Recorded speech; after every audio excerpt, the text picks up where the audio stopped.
Hey everybody, welcome back to Alright, so, about a month or so ago, I went on a trip with my girlfriend, Schwa, over to Disneyland, and it was my first time actually spending time at Disney. So I was at Disneyland, and the first ride we went on was the Indiana Jones ride, and while we were on this line going towards the Indiana Jones ride, there was a language on the walls all over the line leading up to this Indiana Jones ride, a Conlang. And you know, as I'm passing through this line, of course my girlfriend, you know, is just kind of chilling, and my girlfriend's family, they're all chilling, and I'm like looking at these Conlangs on the walls, and I'm like, language, and I'm like, I need to find out what language this is immediately. So, literally immediately, while I was in the line for this, before I lost cell signal, I put out a community post, and I put a screenshot, and I was like, hey y'all, do any of you know what language this is inside of the Indiana Jones ride? And I pretty much immediately got a response from TV Republicana saying that it is a language called Bilgon from Star Wars. And most people kind of put like a consensus that, yeah, sure, it might be a Star Wars language because George Lucas had involvement in Indiana Jones as well as Star Wars. And at first I was like, okay, that makes sense, that's pretty cool, there's a Conlang here. I went on with my day, actively looking for more languages, so of course I went to that whole newfangled Star Wars land that they put in there. All over this Star Wars land, there's another Conlang. And I'm like, there we go, there's probably going to be a lot more information on the internet about this one. So I just kind of took a couple pictures and I accepted it, and then I moved on, and then we went to the Guardians of the Galaxy ride in California Adventure, the one that took away like Tower of Terror or whatever it used to be. And of course there's another language in there, and I'm like, okay, this is Marvel, there's probably a lot of explanation for this language that's written all over the place inside this Guardians of the Galaxy ride. Cool, happy ending, fun times, right? So I was immediately quite worried. I had hope because of that community post saying that it was a language from Star Wars called Bilgon, so I figured it was like a true, legit Conlang. But I still had this deep-seated, preemptive disgust. You know, the thought that Disney, in their infinite resources, you know, their infinite billions and billions of dollars, that no, they were actually just crappy, like, one-to-one ciphers of English. And so I decided to make this video where I would look into the various Conlangs of Disneyland and see how legit they all were. And I was cruelly and brutally disappointed. What was this Indiana Jones language, huh? Surely something super duper creative and wacky and fun. No. As this video from a small YouTube channel called Alex the Lou shows, it is not. It is a cipher. It's English text, one-to-one, 100% written with a different alphabet. So this right here is a decryption card. The Imagineers invented their own language. So we found that the red letters are the vowels. The Indiana Jones language is a lie. It's a cool looking script, I'll give him that. Like, it does the job of looking rather cool. Also, TV Republicana, I don't know where you got Bilgon from, because I can't find any evidence of a language in Star Wars called Bilgon existing. So, that was the first tragedy right there. The second tragedy was whenever I decided to look up the Star Wars land languages. So, it turns out that the language in Star Wars land is also a cipher. It is a cipher called Aurebesh. It was created by a guy named Joe Johnston in the 1990s. So Aurebesh has been around for a while in the Lucasfilms, Star Wars, Disney zone. But what's written inside of Aurebesh?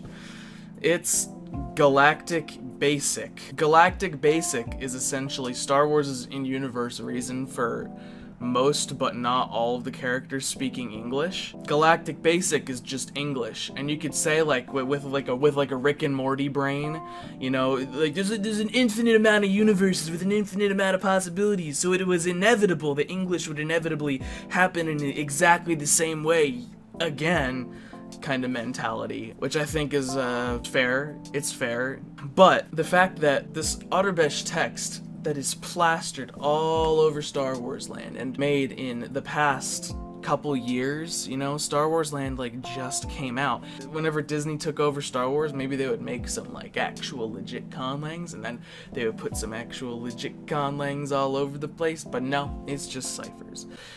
It is just ciphers. Oh, and what about the Guardians of the Galaxy? You know, Marvel, like big old line of comics and stuff, big old cinematic universe. They've got to have the language on their ride be a real language. No, that one's also just English.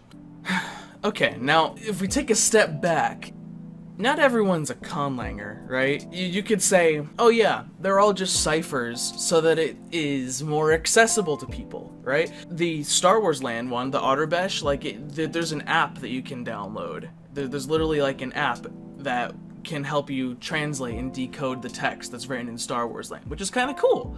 And then there's like the little cipher cards that like only if you ask the cast member people at Disneyland can you get an Indiana Jones ride language cipher card. And probably the same thing with Guardians of the Galaxy. Again, I didn't even look too much into that after I found out that it was also a cipher. This is millions of people are coming to this place, and then maybe like 1/100% of those people are remotely interested in the languages that are written on those things, and then maybe 1% of those people are interested in linguistics enough to actually go through the effort of like translating them or whatever, and maybe 1/1000th of them are conlangers who would get disappointed by such a thing. Very well may be the case. But I'm not satisfied with that conclusion. Lots of conlangers would love to make languages for, you know, for media properties and stuff. If Disney cared, imagine the big bucks that they'd probably pay conlangers to make good ones. It it didn't even have to be a good conlang, it just had to be a conlang at all. You see Assistant of the Month on the wall, and right behind that, it is symbol for symbol, a letter match of the words Assistant of the Month. Okay, no, in all reality, it's cool that there's ciphers there at all. You know, they could have just written everything in English, or they could have had it just be random symbols of gibberish and meaning nothing whatsoever. So it is a slight amount of effort, you know, to make it actually be like a font. That's essentially what it is. I'm just annoyed because Disney has infinite resources and they could have made actual conlangs in at least one of these spots, you know? Like sure, I'll give Galactic Basic a pass. It's Star Wars. But like Guardians of the Galaxy and some random stuff written in Indiana Jones, like what's the excuse there? Come on. Okay. Rant complete. That's it. That's what I wanted to get across today in this video. It's happened. Announcements. Buy my book. It is still available on Amazon for $22 US. And now that the Arodjun short series is coming out, you could learn Arodjun with the book and be assisted by the videos as they come out, and it would be a really cool interactive learning experience.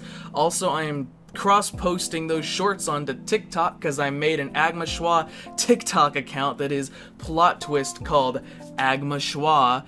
Also, Patreon. There are purposes to the Patreon now. I am regularly putting update posts on there about stuff leading up to the comic and the Gambian holiday, blah blah blah. If you want me to feature a language or you want to request a video, you can become a patron, a $3 patron for 3 months, and then I'll take whatever suggestions you have. That is pretty much all I have to say right now. Please, if you have not yet subscribed, please do so we can reach our next subscriber goal of 3,000 as soon as we can. That would be lovely. And also keep sending questions in that Q&A chat. I'm going to do one Q&A question at the end of each video now, if I remember. This one is from Connor again, and he asked, what was your ultimate goal with being a linguistics major, given that you're a plant dude now, cause like, I'm also in the boat of linguistics major with no clue for a career. So, I'm part-time plant guy now. Full-time I do social media and video editing and stuff, which is relevant to the YouTube channel. I wasn't too worried about what I was doing for my bachelor's degree, so I was like, I love linguistics, that's my passion, I'm gonna do that, I'm going to be able to use that as kind of like an opener thing so that I could go on into literally any field that I wanted and say like, ha, in linguistics it involves language, you know, so I gotta be good with language and communicating, and everyone buys that. Nobody has not bought that argument yet. Don't worry about the fact that we know that that's not necessarily what linguistics is about at all. People buy that. But I also wanted to have the opening to become a literal field linguist or a historical linguist, you know, go on like the PhD professor route, and I'm still considering doing that in the future, but that's something for later down the line. I'm not worrying about that right now. So if you're a linguistics major with no clue what to do for a career, that's okay. You can pretty easily persuade people that linguistics is all about like communication and stuff, and thus it makes you a good person for pretty much any job. Again, nobody has not bought that when I've told that to them.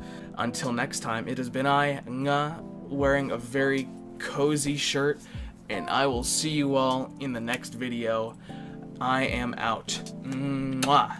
To all of my sweet, sweet, amazing patrons, I would just like to say that you give me and Jerry Seinfeld so much inspiration to continue making videos and to continue striving to be better and stuff. It pays for the Minecraft server, but it also gives me like the inspiration to go on making stuff like this. I appreciate it so much, especially with how busy I've been lately. It really is just like, okay, I can do this, I accept this. So, to anyone who's done that, and to anyone who plans on doing that, wink wink, thank you very much. Alright, say goodbye to me and Jerry Seinfeld. We'll see you in the next video, and the next shorts and all that. Alright, bye-bye!